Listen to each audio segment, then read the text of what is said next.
A warm welcome to all of you. Prince Eduhub Sikar के Prince civil service programme में आपका स्वागत है। जैसा कि आप सभी जानते हैं, प्रिंस एजुहब सीकर के द्वारा प्रिंस सिविल सर्विस प्रोग्राम चलाया जा रहा है, जिसके अंतर्गत आप कॉलेज के साथ ही सिविल सर्विस की तैयारी कर सकते हैं। इस प्रोग्राम से जुड़ने के लिए आप हमारा सीकर स्थित कैंपस विजिट कर सकते हैं, अथवा आप डिस्क्रिप्शन में दिए गए फोन नंबर्स पर कॉल करके अधिक जानकारी प्राप्त कर सकते हैं। आज का हमारा टॉपिक है sale of breast milk raises eyebrows. हाँ, ये सही बात है कि ब्रेस्ट मिल्क की सेल हो रही है देश में, और आपको ये जानकर आश्चर्य हो गया कि एशिया में अकेली कंपनी हमारे यहां ही थी जो ऐसा कृत्य कर रही थी। ये कहीं ना कहीं वह बायो एथिक्स, जिसको हम जैव नैतिकता के नाम से जानते हैं, वहां पर मुद्दा बनेगा, और फिर कहीं ना कहीं इंटरलिंक करके वह इंडियन सोसाइटी यानी Bharatiya Samaj,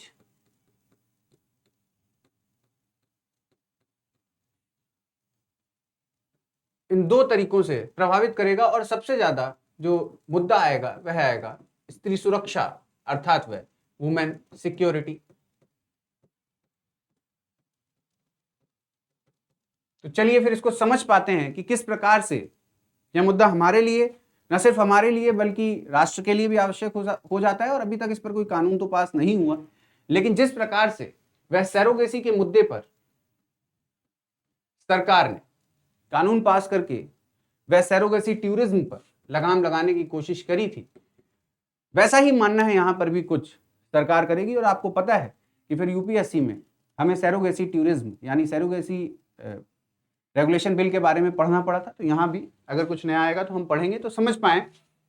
commercial sale of mother's milk under AYUSH licence has thrown up ethical questions. पहली बात तो समझने की बात यह कि आयुष लाइसेंस के अंतर्गत ही मदर्स का मिल्क जो है भारत में वो सेल हो रहा था, बेचा जा रहा था। तो ये अपने आप में एक अनएथिकल बात हो जाती है। इसके बाद सबसे बड़ी बात कि आज की दुनिया में हम कुछ भी खरीद सकते हैं और कुछ भी बेचा जा सकता है। यह एक अब चिंता करने की बात है कि हर चीज नैतिकता के आयाम पर बेची और खरीदी नहीं जा सकती। कुछ चीजों पर हमें प्रतिबंध लगाने होंगे और समझना होगा कि फिर इनके अपने नैतिक आयाम क्या होते हैं या किस प्रकार से नैतिकता को प्रभावित करते हैं। हम समाज या इंडियन सोसाइटी या भारतीय समाज की बात करते हैं, और हमें पता है कि अभी हम धीरे धीरे वह कंजर्वेटिव सोच से वह एक मॉडर्न एरा और मॉडर्न सोच की तरफ बढ़ रहे हैं। और यह है सदी हमारी वह विज्ञान की सदी, टेक्नोलॉजी की सदी। परंतु उस टेक्नोलॉजी का गलत इस्तेमाल करके हम कोई ऐसा कृत्य ना करें जो फिर वह नैतिक आयामों के खिलाफ जाए। तो ये कुछ उसी प्रकार से आप देखें। और India is the home to the only company in Asia, Asia में अकेली कंपनी का घर वह भारत, जहां पर मदर्स मिल्क प्रॉफिट के लिए बेचा जा रहा है। और कंपनी कहां थी? तो Bengaluru based Neolacta life sciences private limited, इस कंपनी के द्वारा वह मदर्स मिल्क को सेल किया जा रहा market. After activist object to the commercialisation of mother's milk, the food safety and standards authority of India FSSAI cancelled the company's license stating that the sale of mother milk was not permitted under its regulation।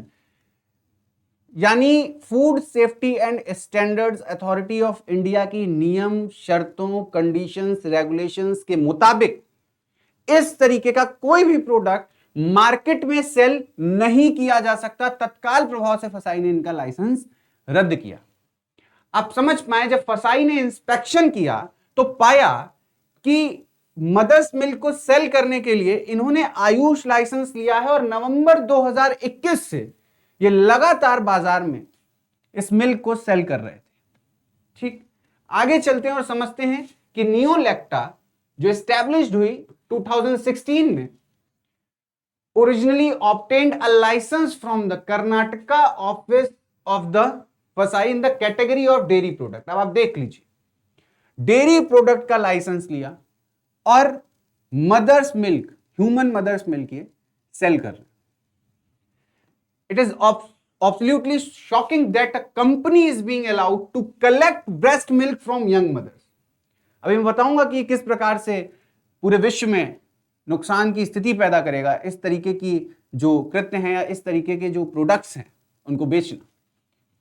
Sell it like a dairy product with a huge price tag claiming to have added value to it. और अभी आप अगली slide में जब price देखेंगे तब आपको समझ में आएगा कि किस प्रकार से वह चीजों का और संसाधनों का दोहन मानव द्वारा किया जा रहा है। आप देख पा रहे हैं कि Neolacta charges nearly 4500 for 300 ml, 300 ml के लिए 4500 रुपीज ये चार्ज कर रहे थे। प्री टर्म बेबी जो होता है हमारा could require about 30 ml per day, while a baby on full feed could need as much as 150 ml per day। 2 दिन में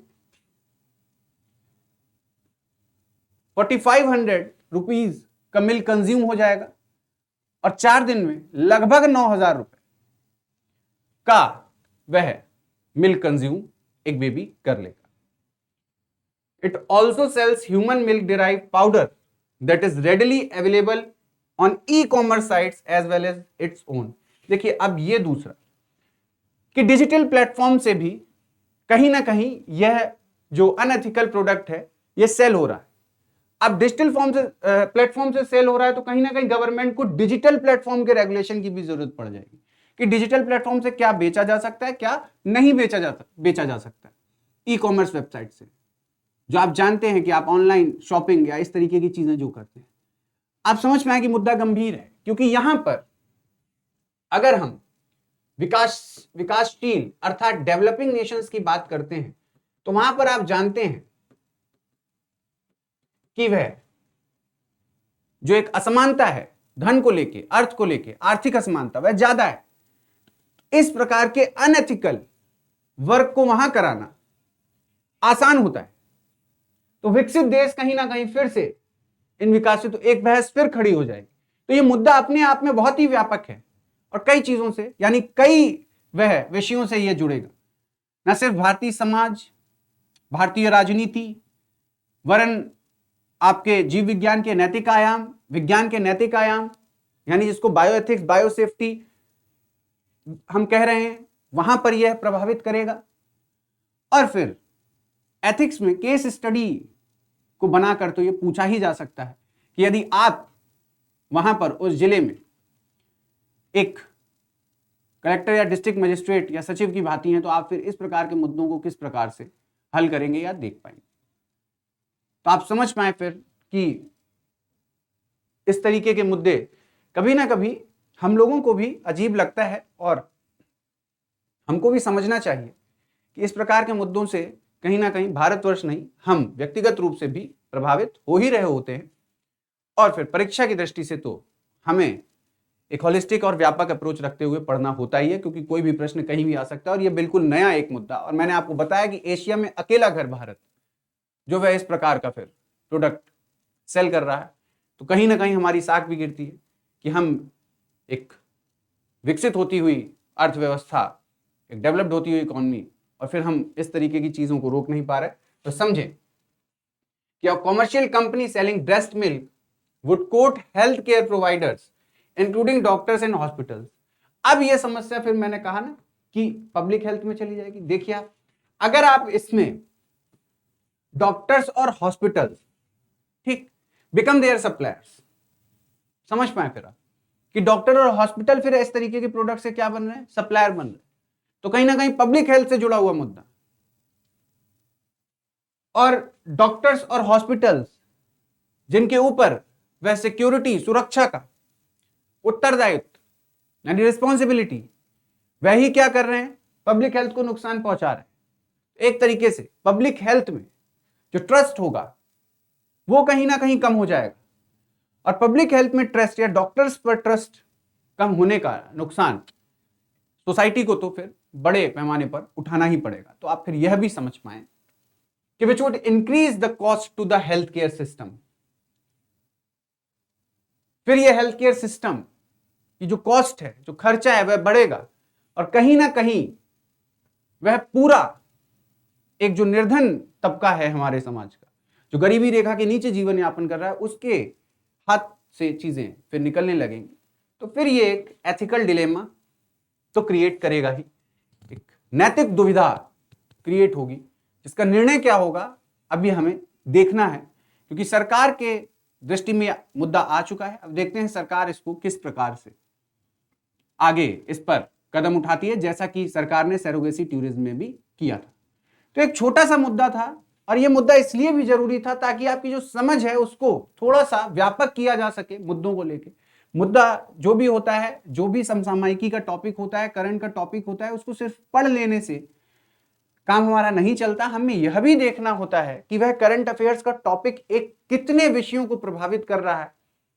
कहीं वह भारतीय समाज को तो प्रभावित नहीं करेगा, कहीं वह राजनीति को तो प्रभावित नहीं करेगा, कभी कभी विज्ञान से जुड़े हुए मुद्दे भी, और वह बायो एथिक्स यानी मैंने कहा जीव विज्ञान के नैतिक आयामों से जुड़े हुए मुद्दे भी व्यापक प्रभाव डालते हैं, न सिर्फ समाज पर, राजनीति पर और हर विषय पर, और फिर परीक्षा के लिए तो महत्वपूर्ण होते ही। तो एक छोटा सा टॉपिक बिल्कुल था, आपने इसको समझा, पढ़ा मेरे साथ, उसके लिए आपका बहुत बहुत धन्यवाद। चैनल पर यदि आप नए हैं तो चैनल को सब्सक्राइब जरूर से कर दें, बेल आइकन को जरूर से प्रेस कर दें ताकि कोई भी अपडेट आपसे मिस ना हो, और वीडियो को लाइक और शेयर जरूर कर दें। मिलते हैं अगली जानकारी के साथ अगले वीडियो में, तब तक के लिए आपसे विदा लेता हूं। नमस्कार।